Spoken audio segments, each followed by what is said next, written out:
ಎಲ್ಲರಿಗೂ ನಮಸ್ತೆ, welcome back to my channel. ಇವತ್ತಿನ ವಿಡಿಯೋದಲ್ಲಿ ಒಂದು ಸಿಂಪಲ್ ಆಗಿರುವಂತಹ ಕ್ಯಾರೆಟ್ ಚಿತ್ರಾನ್ನ ಮಾಡಿದ್ದೀನಿ. ತುಂಬ ರುಚಿಯಾಗಿರುತ್ತೆ, ಒಂಥರ ಡಿಫ್ರೆಂಟ್ ಟೇಸ್ಟ್ ಕೊಡುತ್ತೆ. ಮಾಡೋದು ಕೂಡ ಅಷ್ಟೇ ಈಸಿ. ಲಂಚ್ ಬಾಕ್ಸಿಗಾಗಲಿ ತುಂಬಾ ಚೆನ್ನಾಗಿರುತ್ತೆ.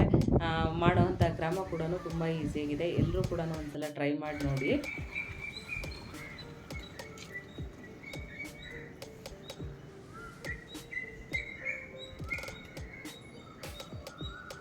ಈ ಕ್ಯಾರೆಟ್ ಚಿತ್ರಾನ್ನ ಮಾಡೋದಕ್ಕೆ ಮಾಮೂಲಿಯಾಗಿ ನಾವು ಹೇಗೆ ಚಿತ್ರಾನ್ನದ ಒಗ್ಗರಣೆ ಮಾಡ್ಕೊಳ್ತೀವೋ ಅದೇ ರೀತಿ ಒಗ್ಗರಣೆ ರೆಡಿ ಮಾಡಿಕೊಂಡ್ರೆ ಆಯಿತು. ಮೊದಲಿಗೆ ಒಂದು ಬಾಣಲಿ ಬಿಸಿ ಇಟ್ಟು ಒಂದು 3ರಿಂದ 4 ಟೇಬಲ್ ಸ್ಪೂನ್ ಆಗೋಷ್ಟು ಎಣ್ಣೆ ಹಾಕಿ, ಎಣ್ಣೆ ಚೆನ್ನಾಗಿ ಕಾದ ನಂತರ ಸ್ವಲ್ಪ ಸಾಸಿವೆ, ಒಂದು 2ರಿಂದ 3 ಎಸಳಷ್ಟು ಕುಟ್ಟಿರೋಂತಹ ಬೆಳ್ಳುಳ್ಳಿ, ಸ್ವಲ್ಪ ಕಡಲೆಬೇಳೆ, ಸ್ವಲ್ಪ ಜೀರಿಗೆ, ಖಾರಕ್ಕೆ ಎಷ್ಟು ಬೇಕು ಅಷ್ಟು ಹಸಿಮೆಣಸಿನ್ಕಾಯಿ, 1 ಗಡ್ಡೆಯಷ್ಟು ಕರಿಬೇವು, 1 ಗಡ್ಡೆಯಷ್ಟು ಈರುಳ್ಳಿ ಚಿಕ್ಕದಾಗಿ ಹೆಚ್ಚಿರೋ ಅಂಥದ್ದು, ಇಷ್ಟನ್ನು ಹಾಕಿ ಚೆನ್ನಾಗಿ ಫ್ರೈ ಮಾಡ್ಕೋಬೇಕು. ಬೆಳ್ಳುಳ್ಳಿ ಒಳ್ಳೆ ಟೇಸ್ಟ್ ಕೊಡುತ್ತೆ ಮತ್ತು ಫ್ಲೇವರ್ ಕೂಡ ಚೆನ್ನಾಗಿರುತ್ತೆ. ಕೊನೆಯಲ್ಲಿ ಸ್ವಲ್ಪ ಅರಿಶಿನ ಮತ್ತು ಸ್ವಲ್ಪ ಉಪ್ಪು ಹಾಕಿ ಚೆನ್ನಾಗಿ ಒಂದ್ಸಲ ಮಿಕ್ಸ್ ಮಾಡಿ ಫ್ಲೇಮ್ನ ಆಫ್ ಮಾಡಿದರೆ ಒಗ್ಗರಣೆ ಎಲ್ಲ ರೆಡಿ ಆಯಿತು.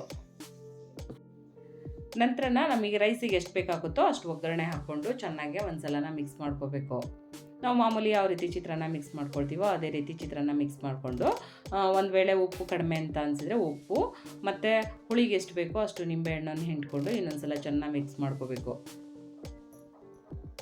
ಕೊನೆಯಲ್ಲಿ ತುರಿದಿಟ್ಕೊಂಡಂತಹ ಕ್ಯಾರೆಟು ಮತ್ತು ಸಣ್ಣ ಹೆಚ್ಚಿದಂತಹ ಕೊತ್ತಂಬರಿ ಸೊಪ್ಪನ್ನು ಹಾಕಿ ಇನ್ನೊಂದ್ಸಲ ಚೆನ್ನಾಗಿ ಮಿಕ್ಸ್ ಮಾಡಿಕೊಂಡ್ರೆ ಟೇಸ್ಟಿಯಾಗಿರುವಂತಹ ಕ್ಯಾರೆಟ್ ಚಿತ್ರಾನ್ನ ರೆಡಿಯಾಗುತ್ತೆ. ಈ ಚಿತ್ರಾನ್ನಕ್ಕೆ ಹಸಿ ಕ್ಯಾರೆಟ್ನೇ ತುರಿದು ಹಾಕೋದ್ರಿಂದ ಒಳ್ಳೆ ಟೇಸ್ಟ್ ಕೊಡುತ್ತೆ, ಡಿಫ್ರೆಂಟ್ ಆಗಿರುತ್ತೆ. ಒಗ್ಗರಣೆಯಲ್ಲಿ ಫ್ರೈ ಮಾಡಿದರೆ ಅಷ್ಟೊಂದು ಚೆನ್ನಾಗಿರಲ್ಲ, ಈ ಥರ ಹಸಿಯಾಗಿ ಹಾಕ್ಕೊಂಡ್ರೆ ತುಂಬಾ ರುಚಿಯಾಗಿರುತ್ತೆ. ಯಾರ್ಯಾರಿಗೆ ಚಿತ್ರಾನ್ನ ಇಷ್ಟ ಆಗಲ್ವೋ, ಯಾರ್ಯಾರಿಗೆ ಕ್ಯಾರೆಟ್ ಇಷ್ಟ ಆಗಲ್ವೋ ಅವರೆಲ್ಲ ಈ ಥರ ಚಿತ್ರಾನ್ನ ಮಾಡ್ಕೊತೀನಿ. ಎಲ್ರಿಗೂ ಕೂಡ ಚಿತ್ರಾನ್ನನೂ ಇಷ್ಟ ಆಗುತ್ತೆ, ಕ್ಯಾರೆಟು ಇಷ್ಟ ಆಗುತ್ತೆ. ಬೆಳಗ್ಗೆ ಅರ್ಜೆಂಟು ಅಂತ ಅಂದಾಗ ಈ ತಿಂಡಿ ಮಾಡ್ಕೊಳ್ಳೋಕ್ಕೆ ತುಂಬಾ ಈಸಿಯಾಗಿದೆ. ಎಲ್ಲರೂ ಕೂಡ ಒಂದ್ಸಲ ಟ್ರೈ ಮಾಡಿ ನೋಡಿ. ಎಲ್ರಿಗೂ ಈ ರೆಸಿಪಿ ಇಷ್ಟ ಆಗಿದೆ ಅಂತ ಅಂದ್ಕೊಂಡಿದ್ದೀನಿ. ಈ ರೆಸಿಪಿ ನಿಮಗೆ ಇಷ್ಟ ಆಯಿತು ಅಂದರೆ ಒಂದು ಲೈಕ್ ಕೊಡಿ, ಶೇರ್ ಮಾಡಿ, ಕಮೆಂಟ್ ಹಾಕಿ. ವೇದ ಜನನಿ ಚಾನಲ್ಗೆ ಸಬ್ಸ್ಕ್ರೈಬ್ ಆಗಿ. Thank you. Bye. Thank you for watching.